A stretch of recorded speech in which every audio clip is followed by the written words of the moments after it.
The morning Maggie Pritchard decided to leave Caldwell, Kansas, she found herself standing at her kitchen window watching a dust devil spin itself to nothing in the middle of Main Street, and she thought that was just about the most honest thing she'd seen in years.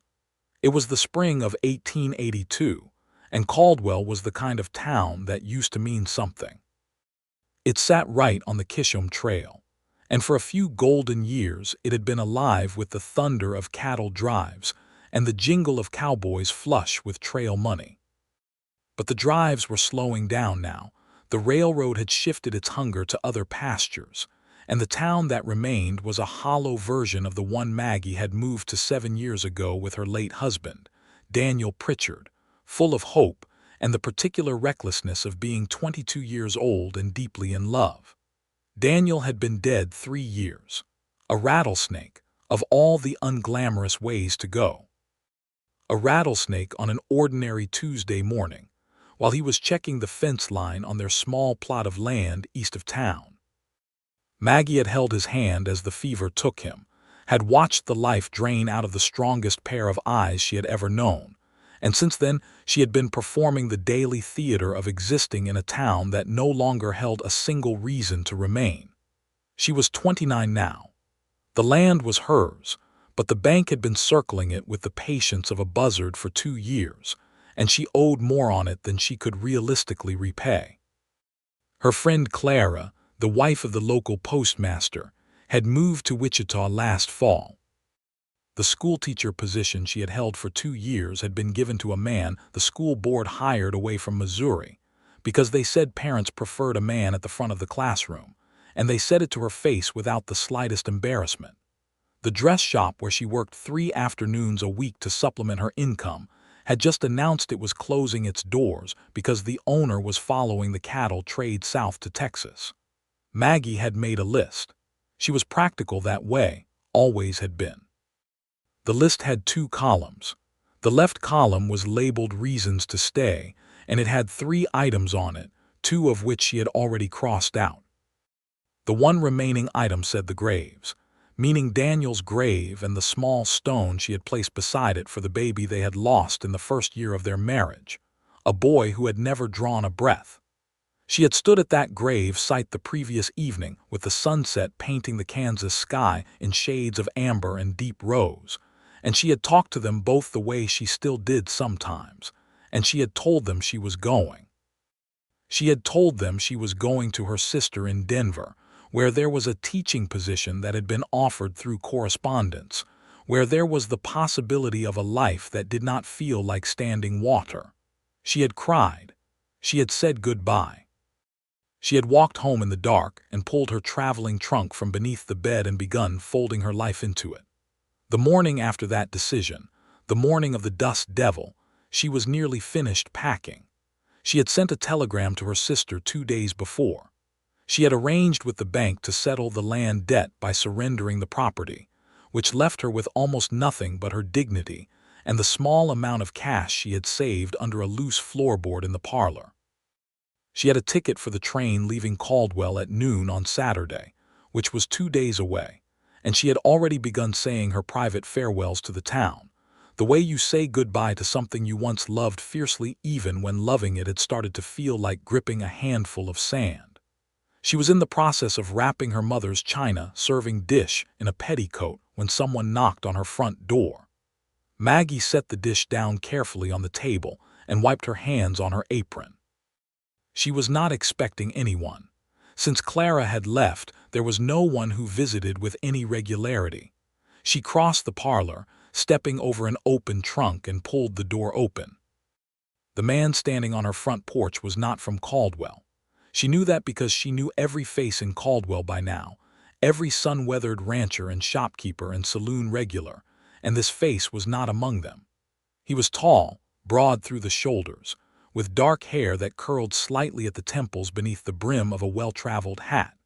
He wore a duster that had seen considerable use, and his boots were caked with the particular red clay you picked up on the trail coming in from the south. He was holding his hat in both hands, which she appreciated as a gesture of basic manners, and he was looking at her with brown eyes that held a quality she could only describe in that first startled moment as careful. He looked to be perhaps 32, 33. There were lines at the corners of his eyes from squinting into sun and distance, but his face was open and not unkind. "Morning, ma'am," he said. "I apologize for calling without any arrangement. I am looking for a Maggie Pritchard." "The gentleman at the post office directed me here."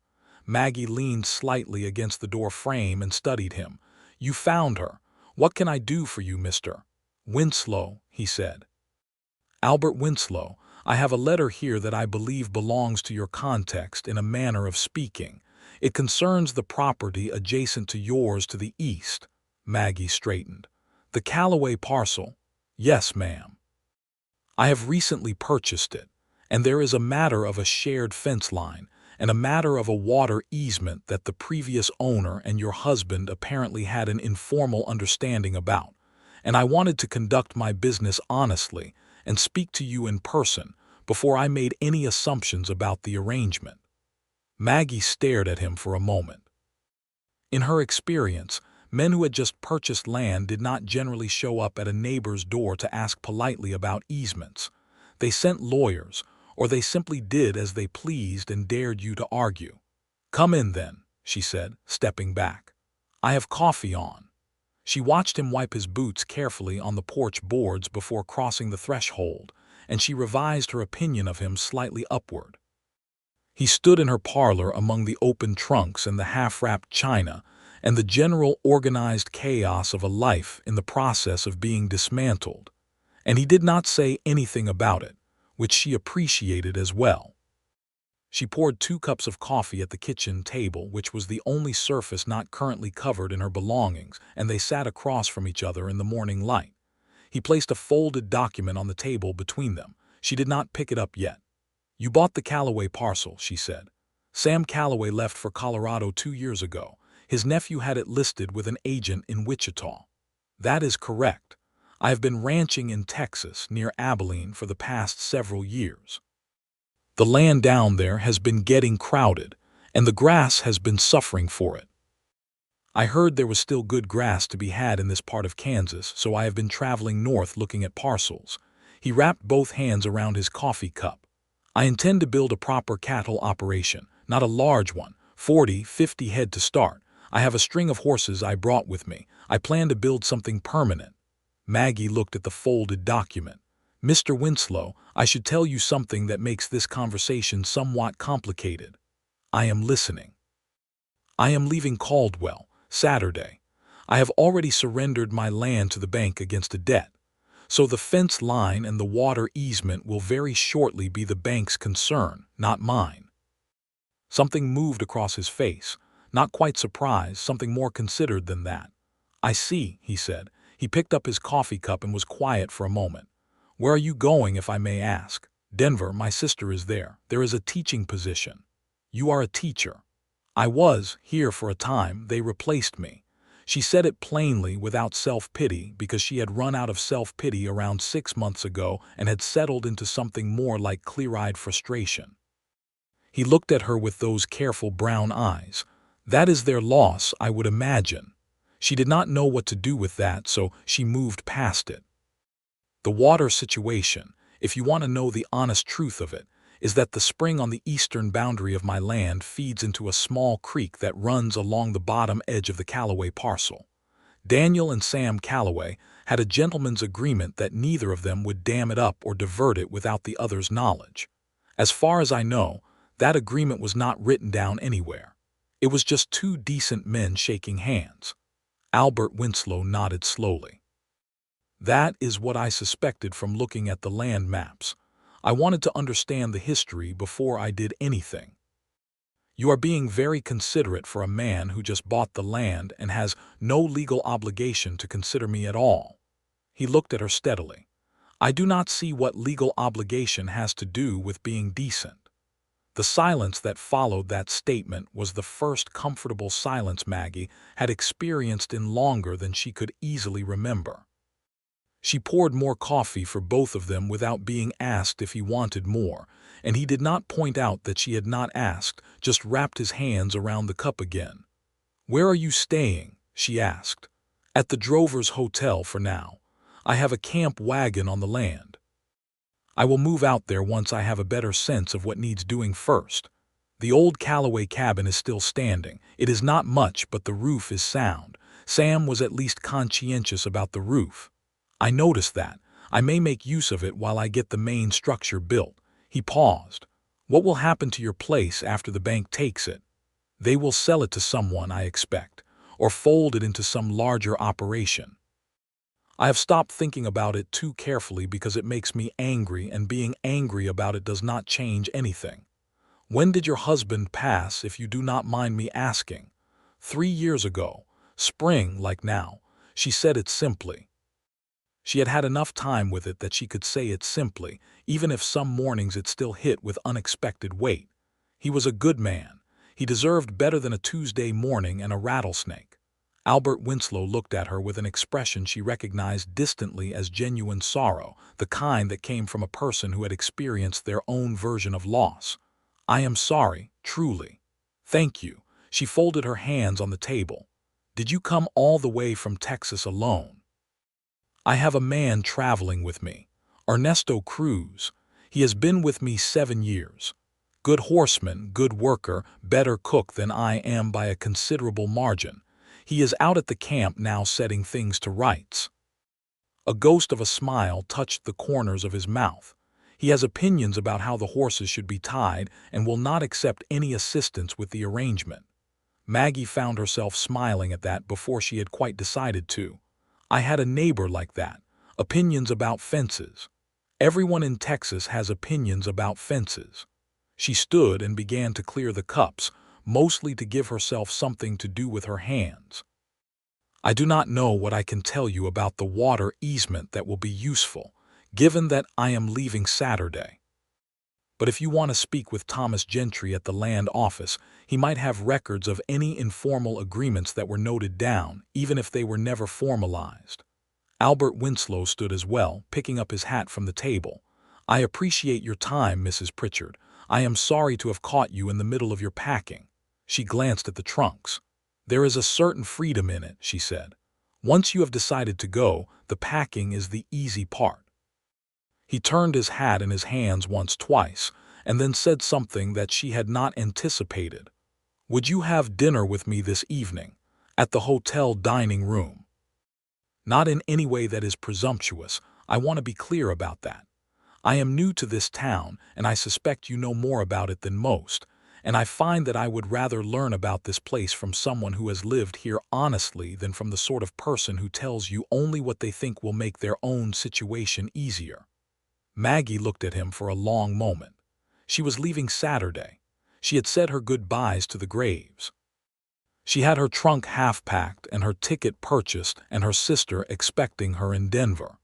She thought about the dinner she had been planning to eat alone at her own kitchen table, as she had eaten virtually every dinner for 3 years. "6 o'clock," she said, "and I prefer not to be called Mrs. Pritchard. My name is Maggie." He smiled then, a real one, and it changed his face entirely. "Albert," he said. After he left, she stood in the middle of her chaotic parlor and tried to understand what had just happened to the reliable certainty she had felt that morning about leaving. She told herself it was just dinner. She told herself she was still leaving Saturday. She went back to her packing. The Drover's Hotel dining room was a respectable establishment that had survived the rowdier years of Caldwell's cattle boom history, and emerged with its tablecloth still white and its cook still in possession of a recipe for roasted chicken that was worth crossing the state for. Maggie arrived at precisely 6 o'clock in her best dress, which was a deep blue wool with ivory buttons at the cuffs, and found Albert Winslow already there, standing near the entrance with his hat in his hands again, and a clean shirt that was clearly the result of some effort, given that he had been living out of a camp wagon. He saw her, and the expression on his face was open and uncalculated, the expression of a man who was genuinely glad to see a person and had not yet thought to hide it.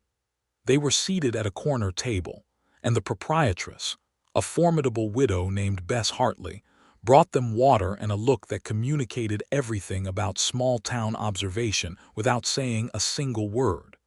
Maggie had intended to be pleasant but contained. She had intended to answer his questions about the town, give him what practical information she could, and be on her way with the satisfaction of having done a useful thing before leaving. What actually happened was considerably different. He asked her how long she had been in Caldwell, and she found herself telling him the whole of it.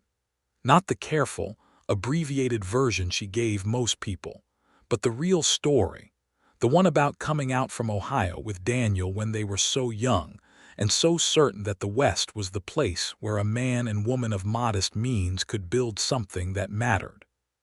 She told him about the first 2 years when everything was hard and good in the way that hard things are good when you are doing them with the right person.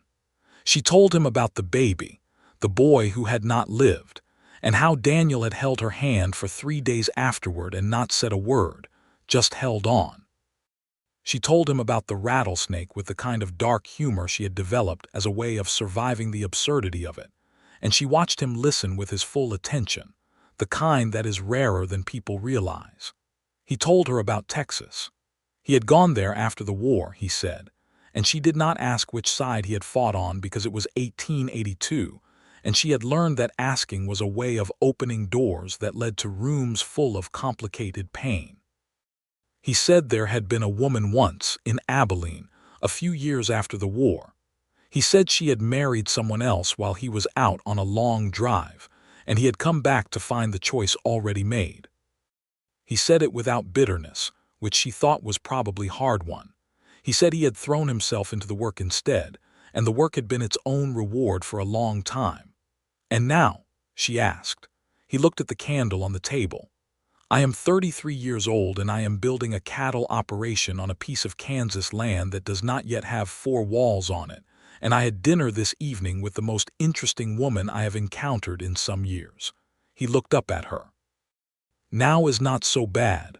Maggie looked at her water glass. She was very aware of the warmth in her own cheeks. "I am still leaving Saturday," she said.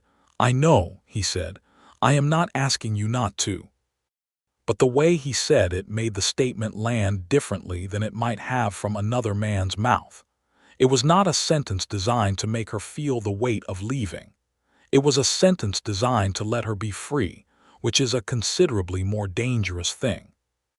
They ate the roasted chicken and 2 pieces of Bess Hartley's dried apple pie, and they talked for 2 hours in the way that 2 people talk when they have accidentally found the frequency at which another person's mind operates, and discovered it matches their own.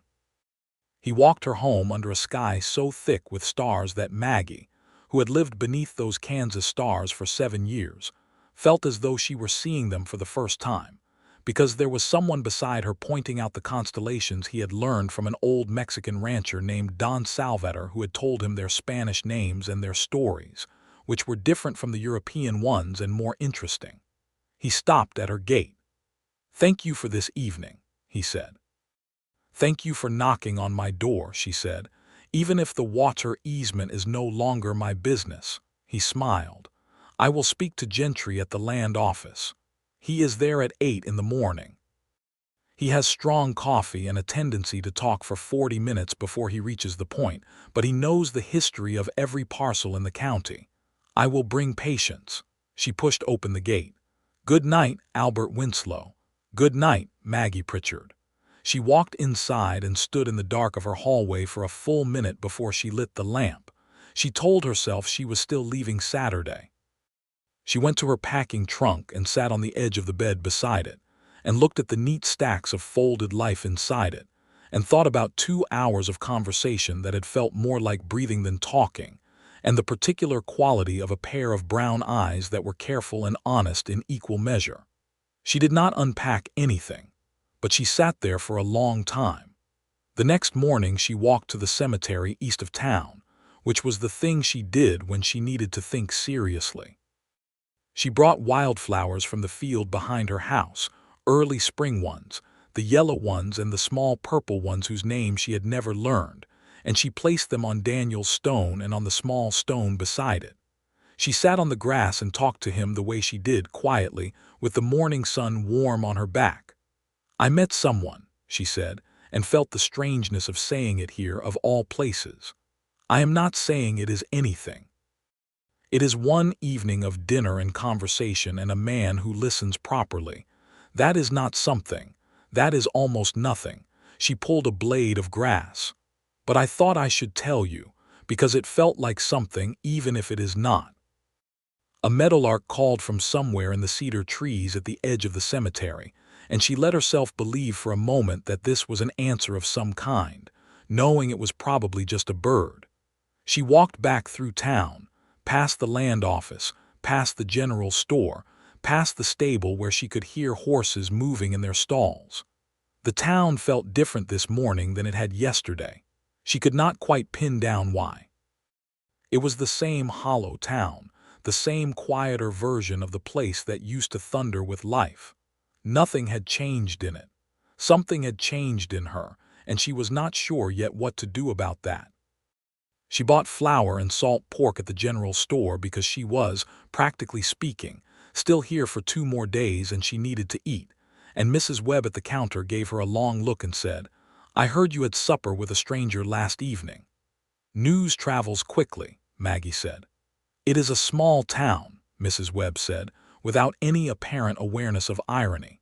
She was on her way out the door when she nearly walked into Albert Winslow coming in.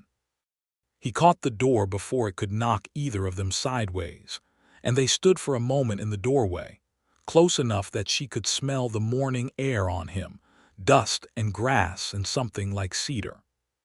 "I was just at the land office," he said. Gentry did indeed talk for 40 minutes before reaching any point. Maggie laughed. A real laugh, not the polite social variety she had been deploying for 3 years. "What did you find out?"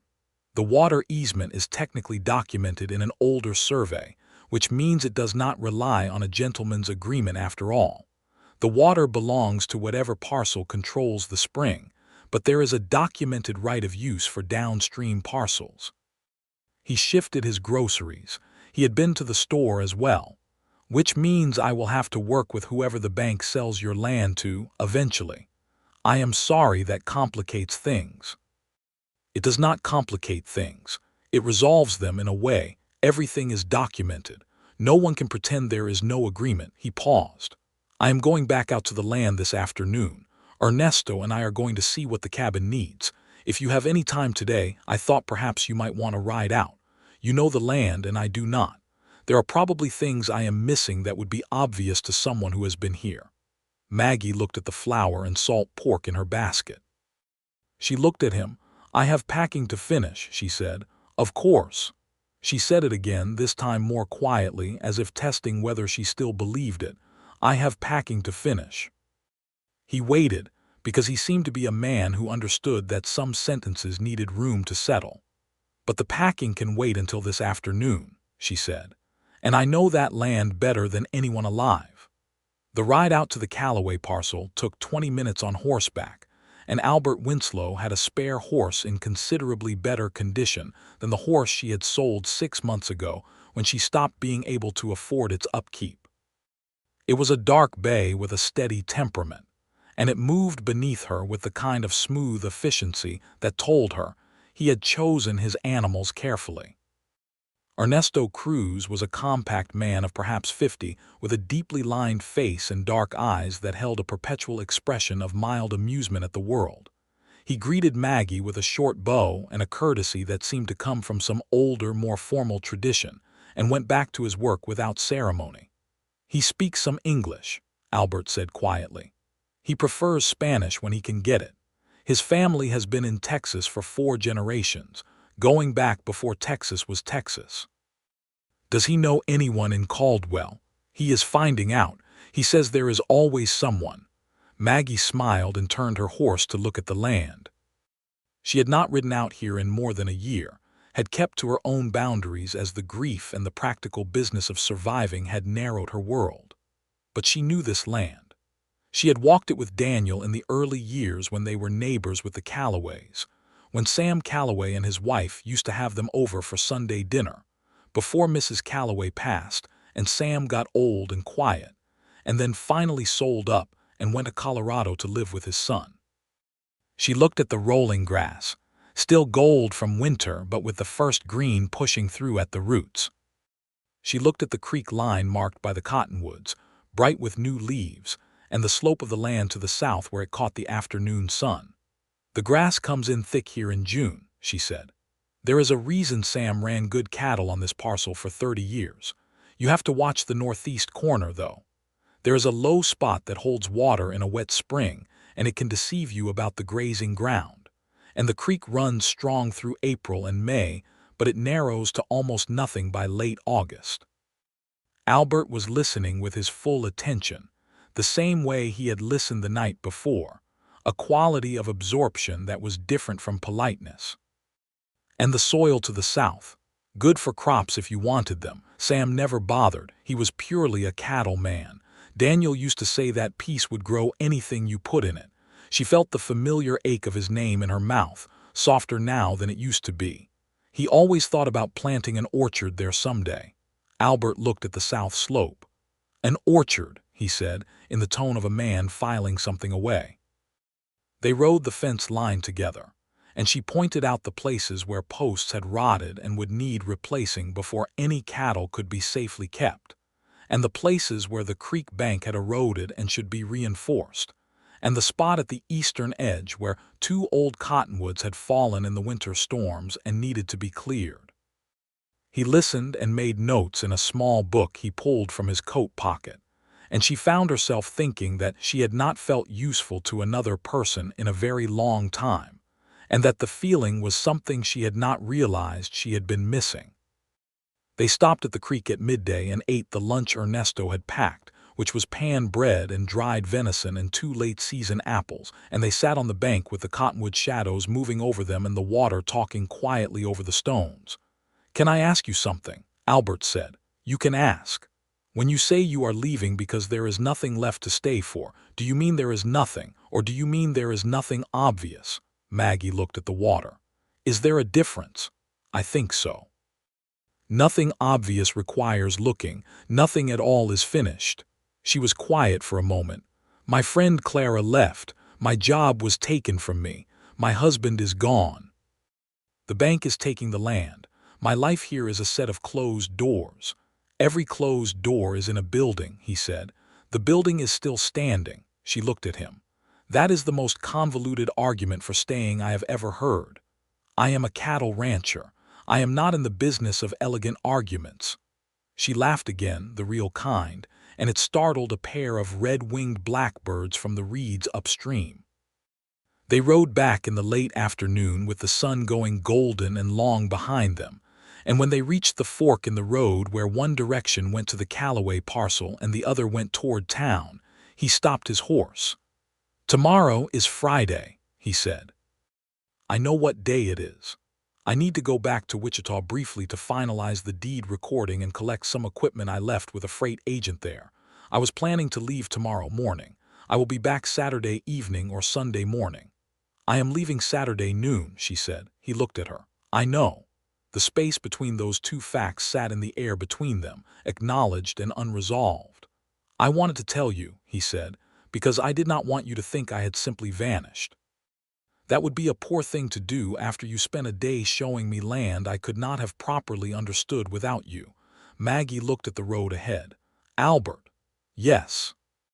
"I have been thinking all day about something you said last night, about now not being so bad. I said it because I meant it." "I know you did. That is the part that is making my packing harder." She looked at him. "I have my whole life arranged to leave this town. I have a ticket and a trunk and a sister expecting me and a job waiting. I have said my goodbyes. I am not asking you to stay. I know you are not." She pulled her horse around toward town. "That is also making it harder." She rode back without looking over her shoulder, and she was proud of herself for that, even though she wanted to. That evening she stood in her parlor and looked at her half-packed trunk and thought about the land she had ridden over today, and the south slope where Daniel had always said you could grow anything. And she thought about a man who wrote things down in a small notebook, and listened like listening was a serious occupation. She did not sleep well. In the morning she went to the telegraph office and sent a message to her sister Alina in Denver. She had written and rewritten the message 3 times on a scrap of paper before she went in, and she handed the final version to the telegraph operator, a young man named Harold who had the good grace not to read it aloud. The message said, "May need to delay. Please hold the position if at all possible. Will explain fully by letter. All is well. Your Maggie." She walked out into the spring morning and stood on the boardwalk and felt the particular terror of a decision not yet fully made. Albert Winslow left for Wichita that morning. She did not see him go.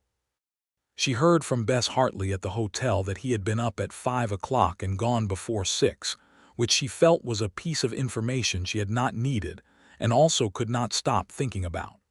Friday in Caldwell moved with the particular slowness of a day that has too much significance attached to it. She went to the bank and spoke with Mr. Haynes, a thin man with spectacles who had always made her feel as though she were a problem to be solved rather than a person to be addressed. She told him the surrender of the land might be delayed. He looked at her over his spectacles and said that the terms of the arrangement were fixed and she had a deadline. She walked back out onto the street and stood in the sun. She went to the land office and spoke with Thomas Gentry, who was a round man with a white mustache and the kind of fundamental decency that showed in everything from the way he organized his files to the way he poured his coffee. She asked him, hypothetically, about the property adjacent to hers. She asked what it would take to renegotiate the land debt. She asked questions she had not thought to ask before, because she had been so certain she was leaving that asking them had seemed pointless. Gentry looked at her for a long moment and then said, in the way of a man who had watched Caldwell for 30 years, "Maggie Pritchard, are you thinking about staying?" She looked at his tidy files and his good coffee and said, "I do not know yet what I am thinking." He nodded. The new buyer of the Callaway parcel came in yesterday morning. Good man. Knows land. He paused in the way of a man who has learned to let silence do some of the work. He asked me several questions about your property. Maggie looked up. Did he? He asked what it would take to clear the debt on it. He asked about the title. He asked about the water right that connects the 2 parcels. Gentry refilled his coffee cup. He asked as a man who is planning something is how he asked. Maggie rode out to the Callaway parcel that afternoon alone, on the dark bay horse that Albert had left in the Caldwell livery, with instructions that she was welcome to use it for as long as she needed it, which she had discovered that morning, when she had gone to see about renting a horse, and the stable hand, a teenager named Ray, had relayed this information with the expression of a boy who has been handed a piece of adult business he finds mysterious and interesting. She rode out to the land and dismounted and stood on the south slope with the late afternoon light flooding across the grass, and she looked at the shape of it, the way it fell away toward the creek and rose again on the far side, and she thought about orchards. She thought about a man who walked through her door talking about water easements and ended up talking about constellations. She thought about Daniel and what he would say, and she knew, because she had known him completely, that he would tell her not to wither. That was the word he would have used. He had a horror of withering, of people becoming less than themselves through inaction and grief. He had told her once in the early years that the one thing he asked of her was never to wither on his account. She had not fully understood it then. She thought she understood it now. She stood on the south slope until the sun was most of the way down, and then she rode back to town. She went home and she stood in her parlor and she looked at the open trunk. Then she walked to it and she took out 3 items: her mother's china serving dish, her books, which were the things she had packed first, the photograph of herself and Daniel on their wedding day, which she had wrapped very carefully in her best blouse. She set them around the room, back in their places, and she stood in the middle and looked at the room that was more like a home with those things in it. She sat down at her writing desk, which she had nearly packed into the trunk as well, and she wrote a letter to her sister Alina. A long letter, a proper letter, the kind that told the whole truth. She told Alina about Albert Winslow and the water easement and the dinner, and the ride over the land and the south slope, and what it felt like to feel useful again, and what it felt like to laugh with her whole lungs for the first time in years. She told her she was not certain of anything. She told her she was not staying for a man she had known 3 days. That would be ridiculous, and she was not a ridiculous woman. She was staying because standing on that south slope had reminded her that she was not actually finished with this land, this place, this particular square of Kansas sky. She was staying because she had been packing her life away based on the assumption that leaving was the only direction left, and she was no longer certain that was true. She ended the letter by telling Alina she loved her and would visit as soon as she was able, and that if the teaching position in Denver could not wait, she understood completely and harbored no resentment. She sealed the letter and addressed it and set it by the door to post in the morning. Then she went to Mr. Haynes at the bank, even though it was nearly the end of business hours, and told him she was renegotiating the terms of the land settlement, and she wanted to discuss a proper payment plan rather than an outright surrender. Haynes looked at her with his spectacles and his expression of mild disapproval, but he did not turn her away, because the bank preferred payments to property, and she had known that all along and simply not asked, because she had stopped fighting for anything. Saturday morning arrived clear and cold, the way spring mornings in Kansas can be even in April, with frost on the grass and a sky the color of a blue china plate. Maggie put on her coat and walked to the train station. The noon train to the north and west toward Denver sat on the track, breathing steam. She spoke to the ticket agent, a man she knew named Pete Willis, and she told him she needed to exchange her ticket. He looked at her. "Exchange it for what?" "A credit," she said. "For a future purchase. I am not leaving today." Pete Willis looked at her with the expression of a man who has handled the complicated travel arrangements of a great many people and has learned not to ask follow-up questions. She walked away from the station with the credit slip in her pocket and stood in the middle of Caldwell's Main Street and looked at the town that she was, apparently, not leaving today. It was not a dramatic town anymore. The cattle days were winding down, the trail trade was shifting, and she knew that some of the businesses on this street would not be here in 5 years. But the land outside this town was still the same land, still that good grass and that south slope and that spring feeding the creek, and she was still herself, which was a thing she had temporarily lost track of.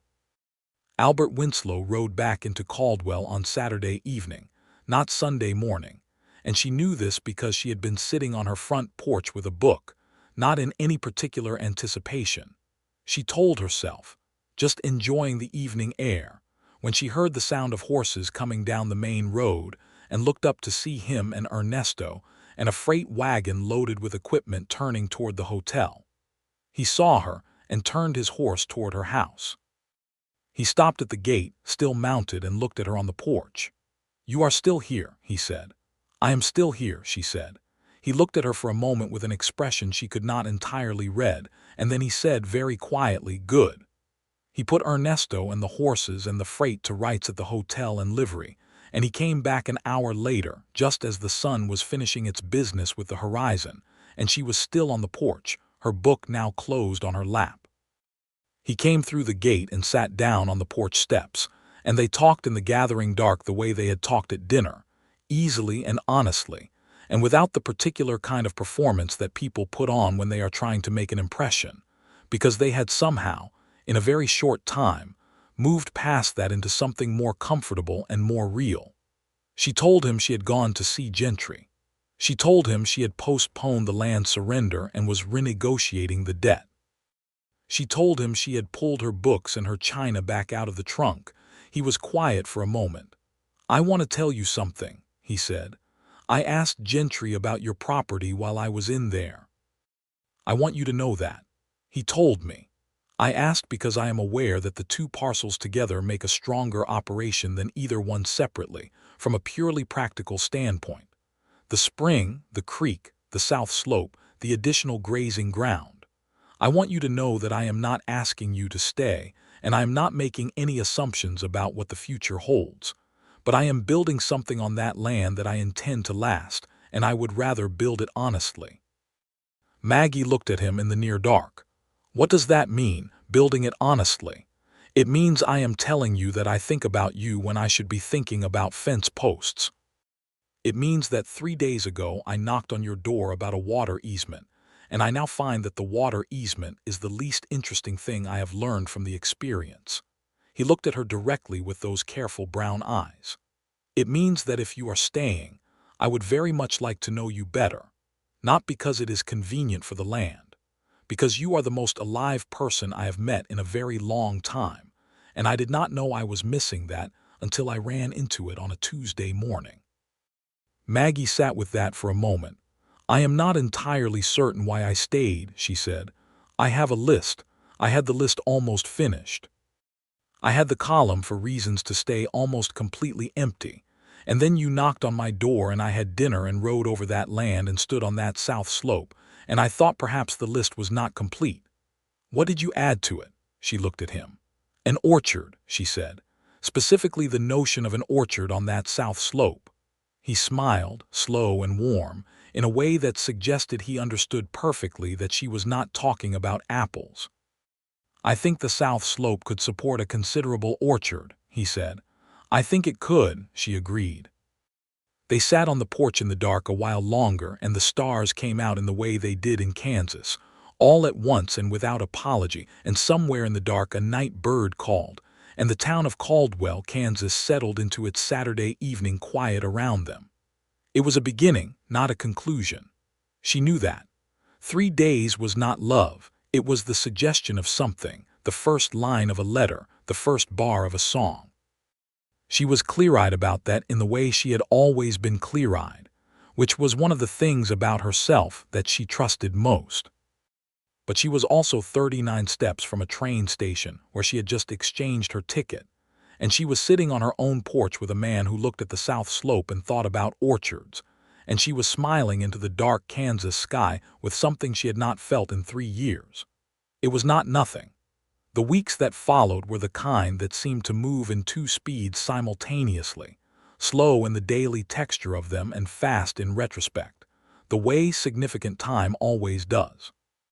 Maggie did not surrender her land to the bank. She walked back into Haynes's office armed with proper numbers and a formal proposal for a structured repayment plan, and this time she did not defer and apologize her way through the meeting. She presented terms.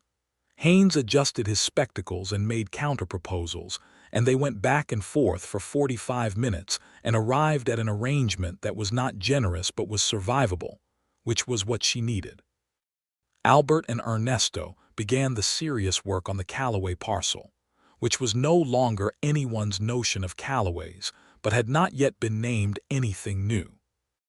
They tore out the rotted fence posts on the eastern boundary and replaced them with fresh cedar, which Albert had identified as the superior material after a lengthy conversation with Gentry about local conditions. They reinforced the creek bank at the erosion point Maggie had shown him, building up a small earthworks dam of rocks and packed clay that directed the water without diverting it. They cleared the fallen cottonwoods with a 2-man saw and a great deal of effort, and produced enough firewood for 2 winters, which Ernesto arranged in a neat stack behind the cabin, with the satisfaction of a man who finds order deeply meaningful. Maggie brought food out to the land twice a week, which she told herself was practical because she was cooking for herself anyway, and it was no effort to double a pot of beans or a pan of cornbread, and which was not entirely untrue. She ate with them at the outdoor table Ernesto had built from the cottonwood lumber, which was a rough thing but solid, and they talked about the land, and the cattle Albert was planning to bring up from Texas in June, and the state of the town, and the state of the country, and the state of various matters they each found interesting. Ernesto, it turned out, spoke English with considerably more fluency than he initially let on, and had strong opinions about California, where his brother lived, and about the treatment of Mexican families in Texas, which had grown considerably worse since the end of the war and the increasing pressure of Anglo settlement, and about the quality of the cornbread Maggie made compared to the cornbread of his youth, which he described with a specificity that suggested he had not forgotten a single detail of it. "Your cornbread," he said one afternoon, in the tone of a man making a formal assessment, "is very good. It is not the cornbread of Senora Cruz, my mother, God keep her. But it is genuinely good." "I will take that as high praise," Maggie said. "It is exactly the amount of praise it deserves," Ernesto said, and went back to his fence posts. Albert looked at Maggie across the table with an expression of such genuine delight that she had to look away to keep from showing everything her face wanted to show. There was a morning, in the 3rd week of May, when Albert rode over to her place at first light and knocked on her door before she had properly drunk her first cup of coffee, and she opened the door in her work clothes with her hair not yet pinned, and he stood there with an expression of urgency she had not seen from him before. "Come look at something," he said. She followed him on horseback to the south slope of the Callaway parcel, and he pointed without speaking. There were apple trees, not an orchard, not yet, nothing so romantic as that. What there was a row of young apple saplings, perhaps a dozen of them, planted along the upper reach of the south slope in a line, their new leaves bright in the morning light. Maggie looked at them for a long time. "Where did they come from?" She voice was very quiet. "I found them at a nursery in Wichita when I went for the equipment. They had a shipment from the east. The man said they were good prairie varieties, hardy root stock." He was standing beside her, not touching her just there. "I thought the south slope should have a beginning." She turned to look at him. The morning light was full on his face, and she could see everything in it, the careful honesty and the warmth and the something more tentative underneath, the look of a man who has put a piece of his interior life out in a visible place and is waiting to see what becomes of it. She reached up and put her hand against his face, and he went very still. "Albert Winslow," she said. "Yes," he said, the word barely audible.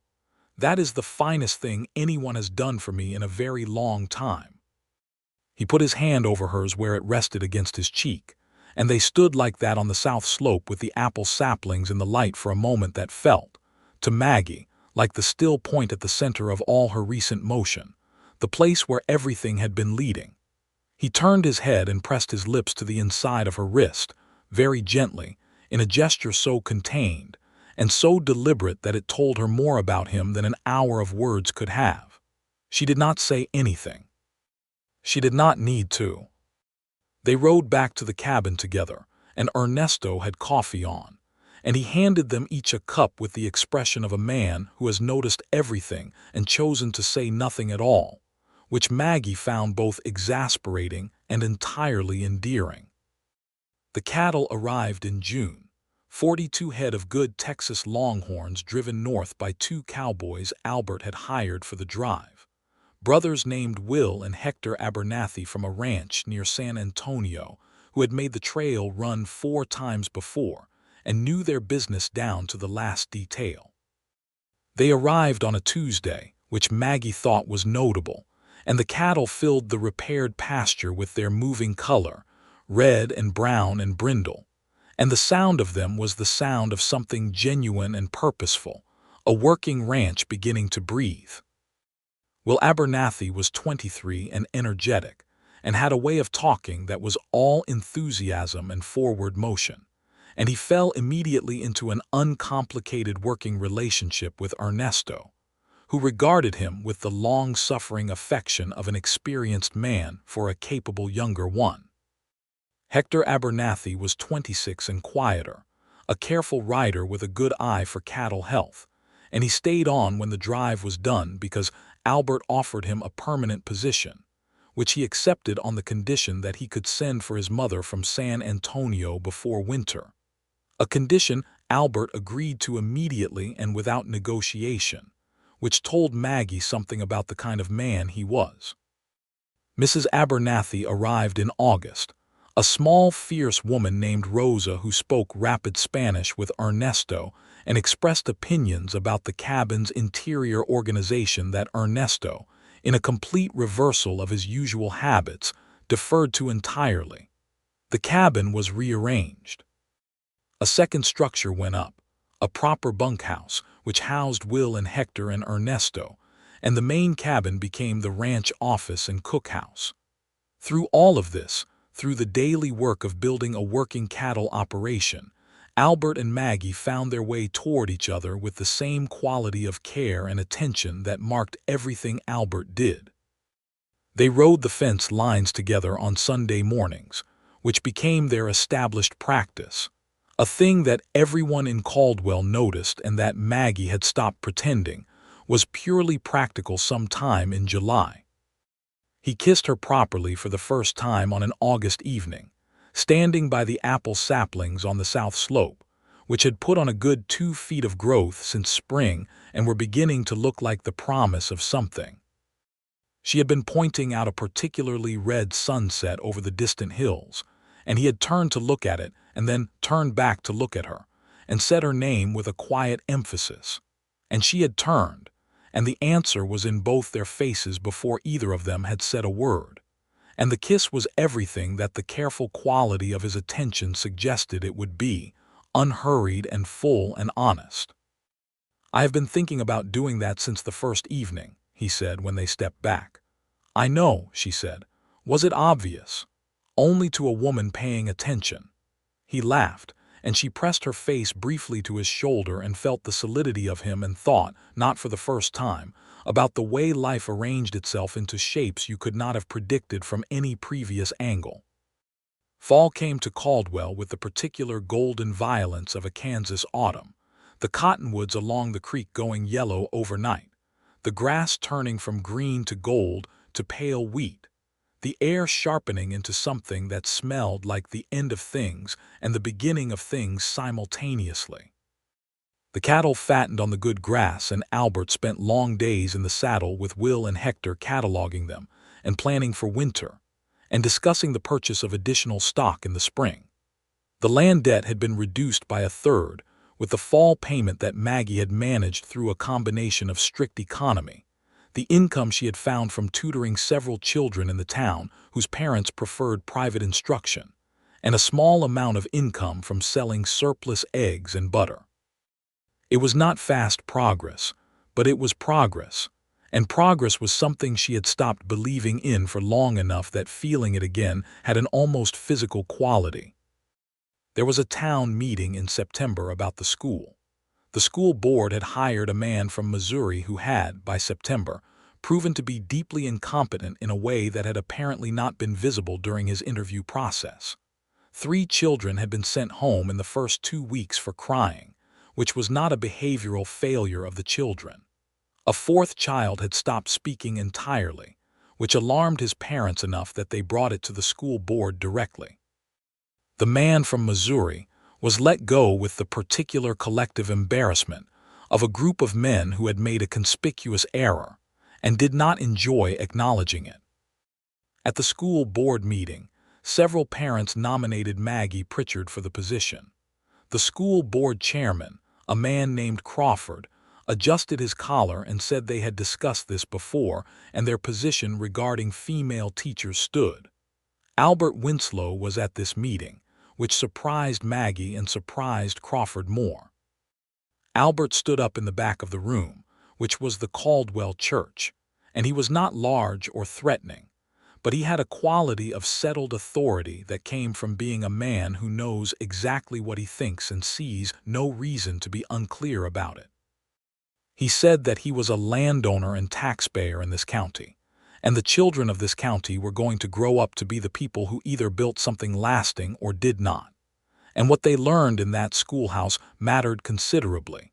And Mrs. Pritchard had demonstrated over 2 years in that schoolhouse a quality of teaching that parents remembered and children remembered, which was a thing you could not manufacture out of a certificate from Missouri. And that the school board's position on female teachers was a position he would invite them to reconsider on the grounds that the position was wrong, and he would leave it at that. He sat back down. There was a silence. 2 other men, both ranchers, stood and said they agreed. A third, the postmaster who had replaced Clara's husband, said he agreed as well. Crawford adjusted his collar a second time and said they would discuss it, and the meeting was adjourned. Maggie caught up with Albert on the steps of the church afterward, and she looked at him with an expression she had not fully assembled yet. "You did not need to do that," she said. "I know. You did not ask me if I wanted you to do that." He looked at her directly. I apologize, I should have asked you first. I just found myself standing." She looked at him for a moment and then she took his hand, right there on the church steps in the middle of Caldwell, where the remaining 30 seconds of the meeting were still dispersing around them. "They are going to give me the position," she said, "because they have no better option and because you just made it very clear that the ranching community is paying attention. You deserve the position on your own merits. I know that. I have known that since they took it from me." She squeezed his hand once and let it go. "But thank you." He looked at her with those brown eyes and said, "I would do it again." They gave her the position. Crawford delivered the news with the particular dignity of a man pretending that the outcome had been his preference all along, and Maggie accepted it with the particular grace of a woman who knew exactly what had actually happened and chose not to make a production of the knowing. She stood in the schoolhouse on the first morning of her return and looked at the 14 faces arranged before her, ranging in age from 6 to 13, and she felt something settle back into place inside her. A piece she had not realized was specifically missing until it was found again. By October, things between Maggie and Albert had the quality of settled understanding, the kind where two people no longer need to announce their feelings because they are visible in every ordinary interaction.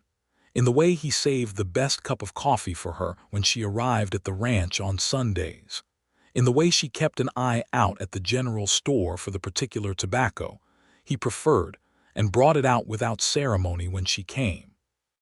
He asked her father for nothing because her father was gone and her mother was gone, and she was her own authority in all things, which was how she had operated for years and how she preferred to operate. So when he asked her directly. It was a Sunday morning in October, on the south slope, among the apple saplings that were going dormant for the winter but were clearly and undeniably alive, their small trunks beginning to thicken slightly with the season's growth. The frost was on the grass, and the sky was that deep clear October blue that does not exist anywhere else quite the way it exists in Kansas. He had not planned a speech, which she appreciated later when she thought about it. He was not a man for speeches. He was a man for direct statements which were better. He said, "Maggie, I want to spend the rest of my life looking at the world alongside you, not in front of you or behind you, alongside you. Everything I am building here, I want to build it with you, not next to you. I know it has been a short time. I know I came here as a stranger with a water easement question, and that is perhaps not the most romantic origin story. But I believe in you and I believe in what this land could be, and I believe in what we are when we are in the same room together, which is something I have not believed in a very long time." He paused. "Will you marry me?" Maggie looked at the apple saplings.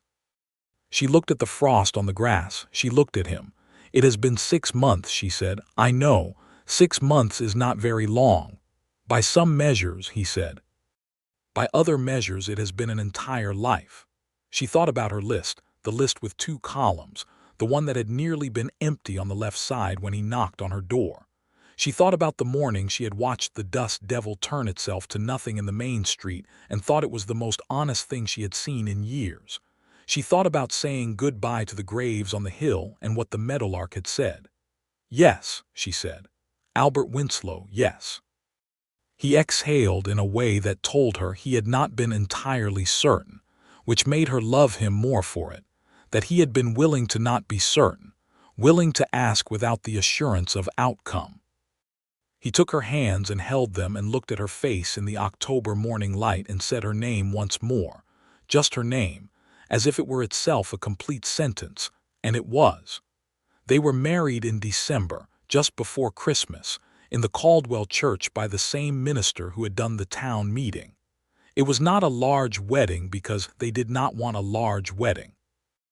Ernesto stood with Albert, in a clean suit that Rosa had pressed to geometric perfection, and Will Abernathy stood on Maggie's side for the simple reason that everyone who mattered to either of them was already involved in the ranch in some capacity, and Will had been enthusiastic about the whole affair since September.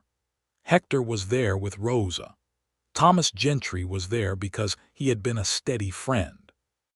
Bess Hartley from the hotel was there because she had somehow become a fixture, and because her apple pie had been present at several important moments in this story. The minister said the words, and Maggie and Albert said their words back at each other, and the words were the old words, the ones that had been said in that church many times before, but the way they were said on this occasion had a quality that Gentry remarked on afterward, saying he had not seen that quality in a good while, and it did his heart good. Afterward they ate at the hotel dining room, the same one where they had first had dinner 8 months before, with Bess Hartley's roasted chicken and her dried apple pie, and Will Abernathy gave a toast that was enthusiastic and somewhat long, and ended with a genuine sentiment about how glad he was to have found work that put him in the presence of 2 people who knew how to build something. And Ernesto added, in Spanish that Rosa translated, that the apple trees were going to be magnificent. And everyone raised their glasses. They settled into the ranching life with the deep practicality of 2 people who were not young idealists but mature adults who knew what work looked like and did not flinch from it. The ranch, which they named Winslow Creek after the water that ran through both properties, grew steadily. In January, Albert began the framework of a proper ranch house on the central rise between the 2 parcels, where the land met and joined, and Maggie contributed to the plans with the same detail she had brought to everything, insisting on a room for her books and a kitchen with proper southern light and a porch facing west for the sunsets. Maggie taught through the winter and into the spring. She was a different teacher than she had been in her first tenure, not less good but more certain, more herself, and the children reflected this. 2 of them, a girl named Pearl Hendricks and a boy named Thomas Gentry Jr., were reading well beyond their years by spring, and Maggie wrote careful letters to their parents about the possibilities available to children of real aptitude, letters that the parents kept and reread and showed their relatives in later years. The land debt was paid in full by April of 1883, which was faster than the schedule she had agreed to with Haynes, who received the final payment with an expression of something very close to chagrin at being surprised by her. She walked out of the bank into the April sunshine and felt the specific lightness of a burden honestly discharged. The ranch house was framed by spring and roofed by early summer, and they moved into it in June of 1883, just over a year from the day Albert Winslow had knocked on Maggie's door about a water easement. It smelled of new wood and Kansas air, and it had a porch facing west exactly as she had planned, and on the first evening in it, they sat on that porch in the last of the long summer light and listened to the cattle moving in the pasture below and the creek talking in its own language from the cottonwood line. "Well," Albert said. "Well," Maggie said. "I think it is a good house. I think it is a very good house."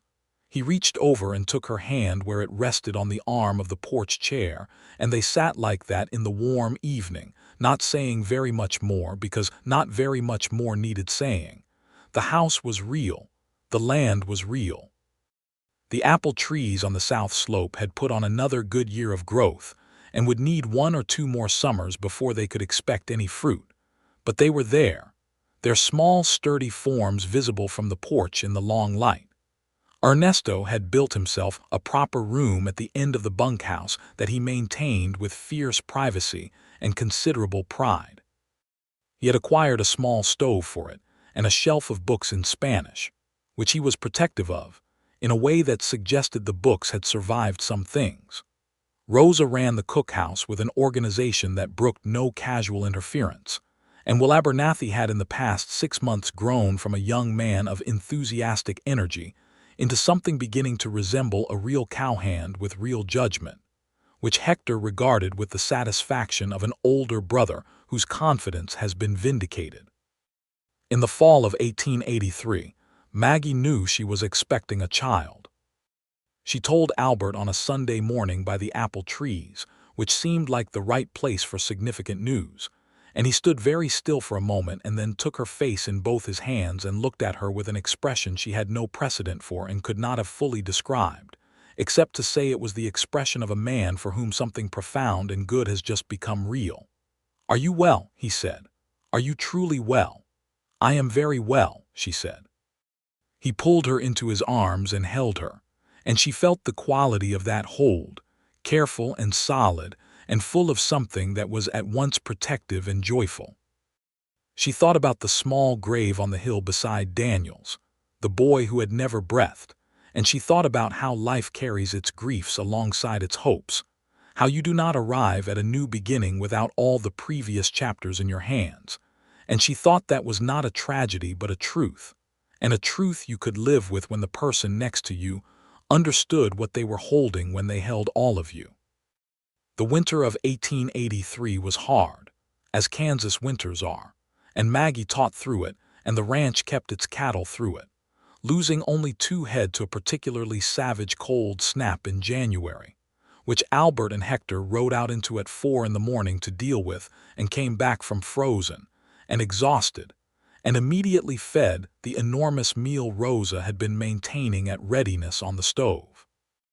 Ernesto had opinions about the cold snap, specifically that it was a consequence of a sky pattern he had observed in November, and no one disagreed with him because he had been correct about it.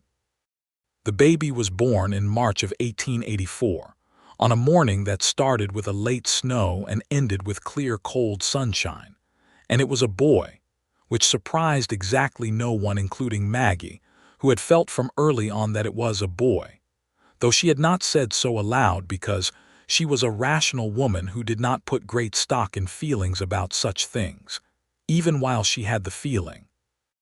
They named him Daniel Albert Winslow, and Maggie held him in the new morning light of their ranch house bedroom and felt the completeness of that name, the way it carried both what had come before and what was new, the way a life can do that if you let it. Albert sat on the edge of the bed and looked at his son with the expression of a man who has been struck by something he was prepared for, and yet is still, in the moment of it, entirely overwhelmed. "Hello, Daniel," he said, very quietly, to the small wrinkled face that regarded him with the unfocused intensity of the newborn. Ernesto and Rosa and Will and Hector were informed at breakfast. Rosa cried, briefly and without any apparent self-consciousness, and then went immediately to the stove to begin cooking an elaborate celebratory meal. Ernesto went outside and stood in the yard for a few minutes looking at the sky in a way that suggested he was conducting some private reckoning with the occasion, and came back inside saying only that the snow was finished and the day would be fine. Will said he was very glad it was a boy because he had already prepared a speech for a boy and had been less prepared for the alternative, which made Maggie laugh even though she had been awake most of the night, and laughter felt like an extraordinary mercy. Thomas Gentry visited that week and brought a land record as a gift, a framed copy of the original survey that showed both parcels, Maggie's and the Callaway land, annotated in his careful hand to show the water easement that had started all of this. He had written in the margin, in the small precise script of a man who understood that documents were also stories, Winslow Creek Ranch, established 1882. Maggie hung it in the room with her books. Life on the ranch settled into the deep rhythm of working land and the particular satisfactions and difficulties that come from it. The kind of life that is neither glamorous nor small, that asks everything of a person and gives back, not in equal measure always, but in the right measure. There were good years and lean years and years that were simply years. The apple trees on the south slope bore their first fruit in the spring of 1886, a modest harvest, a few dozen apples from the strongest of the trees, but they were real apples, Kansas apples, grown on a slope that had once been someone else's unrealized plan and had become their own. Albert picked the first apple and handed it to Maggie on a warm September afternoon while Daniel, who was 2.5 and under the impression that he could run faster than he could, careened through the grass below them with a sound that was pure animal happiness. She bit into it. It was tart and dense, and not the apple of a cultivated eastern orchard, not polished or particularly pretty, but genuinely good, the kind of good that comes from a thing that has earned itself. "What do you think?" Albert said. She looked at the apple. She looked at the slope below them, at the 12.5 trees, at Daniel pursuing something in the grass that had gone invisible, at the ranch house visible on the rise with its westward-facing porch, at the man standing beside her who had knocked on her door about a water easement and given her back everything she had been in the process of packing away. "I think," she said, "that they are exactly right." He smiled at her, that smile that had changed his face entirely the first time she saw it and had not stopped doing so since. And he took her hand, and they stood on the south slope with the September sun on them, and the apple trees around them, and the whole working life of the ranch spread out below. And it was not a story without loss in it. It was not a story without the graves on the hill and the baby who had not breathed and the Tuesday morning with the rattlesnake and the dust devil in the main street on the morning she had made up her mind to go. Those things were all in it, were all part of its texture and its truth. But it was also this, unambiguously and fully this. 2 years after Daniel Albert, Maggie was expecting again. She told Albert in the same place, by the apple trees, as if the south slope had become the location reserved for all significant announcements. He looked at her with the same expression of overwhelming joy he had worn the first time, perhaps slightly less stunned and no less genuine. The second child was a girl, born in a July that was blazing and golden, delivered by the midwife who had become a fixture in their household, and they named her Clara Alina, for the friend who had moved to Wichita and the sister in Denver who had finally visited the previous summer and stayed 3 weeks and said, upon leaving, that she understood now. She understood completely. Alina had looked at the ranch and the house and the apple trees and Albert and the way Maggie moved through all of it, and she had said to Maggie privately, the last evening, that she had been afraid when Maggie's telegram came saying she was delaying, and she had been afraid for months afterward, thinking her sister was making a choice from loneliness rather than from abundance. "And now?" Maggie had asked. "Now," Alina said, "I think you chose from abundance. I think you were standing on that slope, and you recognized something alive." Clara Alina was born in July and was from the first a child of particular intensity and curiosity, and Maggie recognized in her something she recognized in herself, a quality of noticing things thoroughly, and she was glad of it and prepared to be a great deal of trouble by it, which was also correct. The ranch continued to grow. By 1887, they had expanded to 80 head of cattle. They had added to the bunkhouse and employed a third full-time hand, a young man named George Tanner who was a nephew of Rose's, and arrived from San Antonio with his hat in his hands and good references, and a willingness to learn everything, which he proceeded to do with impressive efficiency. Well, Abernathy had, by that time, grown into a genuine foreman in all but name, and Albert made it official in the spring of 1887, which Will received with the kind of quiet pride that made it clear he had wanted it very much and not been quite willing to want it too visibly until it was offered. Ernesto continued to be Ernesto. He did not expand or contract. He was consistent in the way of something fundamental, a creek or a compass point, and everyone on the ranch organized themselves around his presence as if he were a natural feature of the landscape. He had begun teaching Daniel, who was 3 and then 4 and then 5, and then showing signs of becoming a genuinely interesting small person, the names of everything in Spanish alongside their English names, which Albert encouraged and Maggie found extraordinary to watch, the way a child's mind absorbs double the world when given the chance.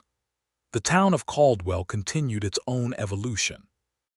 The great cattle drives did end, not with a dramatic death but with a gradual quieting, the last significant drive-through in 1885, and the town that remained afterward was smaller and quieter than its boom years self, but more settled, more permanent, more real. The saloons that had been 4 became 1. The hotels that had been 3 became 2. The businesses that survived were the ones built on the actual needs of actual residents rather than the transient appetite of a cattle economy, and those businesses became, over time, the foundation of something that would last. Maggie continued to teach, through all of it, through the pregnancies and the ranch work and the years of raising children and building something. She missed only the months immediately following each birth and then went back, because the schoolhouse had become something she thought of as hers in the best sense, not possession but belonging. She advocated, publicly and persistently, for the school to add a second year of advanced instruction, and in 1888 the school board, by this time, a considerably different body than the one that had told her parents preferred a man at the front of the room, approved it, and she hired a young woman named Grace Aldrich from a teaching college in Lawrence who was bright and capable, and who Maggie mentored with the same quality of attention she brought to everything. Gentry retired from the land office in 1889 and moved to Kansas City to live with his daughter, and at his farewell gathering, which was held at the hotel and included most of the permanent residents of Caldwell, he gave a speech that those who were there repeated for years afterward, about what it meant to build something permanent in a place, about the difference between people who came through a land and people who became part of it, about how you could not always tell in advance which category a person would fall into, but that time made it clear.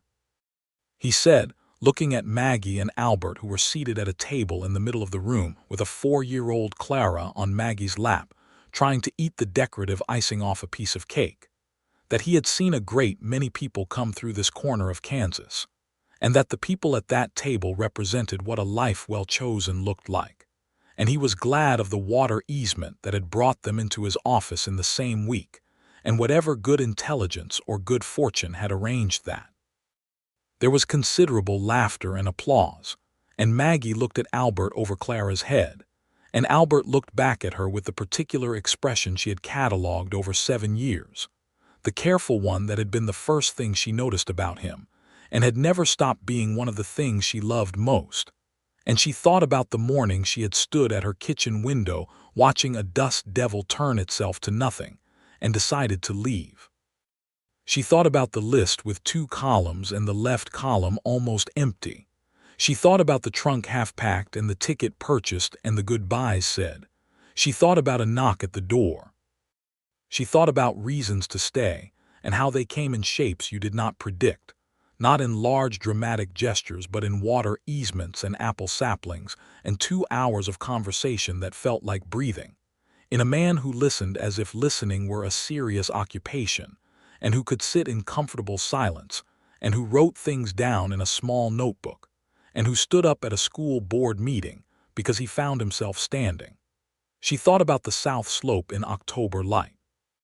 She thought about being asked to be alongside, not in front of, not behind. She pressed her cheek to the top of Clara's dark hair, and she reached across the table and put her hand over Albert's hand, and the party went on around them with its laughter and its music. A fiddle player who had been brought in from Wichita for the occasion and was now playing something danceable, and Will Abernathy had convinced Rosa to dance despite her protestations, and Hector was watching with the expression of a man who has seen his mother outmaneuvered and does not entirely mind. And Ernesto sat at the edge of things with his coffee and his private amusement. Daniel Albert Winslow, 5 years old and steady-eyed in the way he had been since birth, tugged at his father's sleeve and said he wanted to go home and see the horses, because the horses were always the preferred destination, and Albert looked at his son and then at his wife and said they would go soon. Soon was another hour. The fiddle played on, and the April evening settled around the town of Caldwell, Kansas, which was neither the wild and thundering place it had been at its peak, nor the hollow thing it had nearly become, but something more sustainable and more honest, a place where people had chosen to stay and build and remain, for reasons that were sometimes practical and sometimes unexpected, and sometimes arrived at your door asking about water rights. They drove home in the wagon under the spring stars, with Daniel asleep against Maggie's shoulder and Clara asleep in Albert's arms, the horses finding their own way on the familiar road, and the ranch lights visible from the last rise on the road home, warm and fixed as any star. Albert looked over at her across the sleeping children and the spring dark and said nothing, because nothing needed saying, and she looked back at him with the completeness of a woman who had found her reasons before she could finish the leaving, who had unpacked her life, and planted it here in this particular soil, alongside the spring and the creek and the apple trees bearing their honest, imperfect fruit on a south-facing slope in Kansas. This was the life.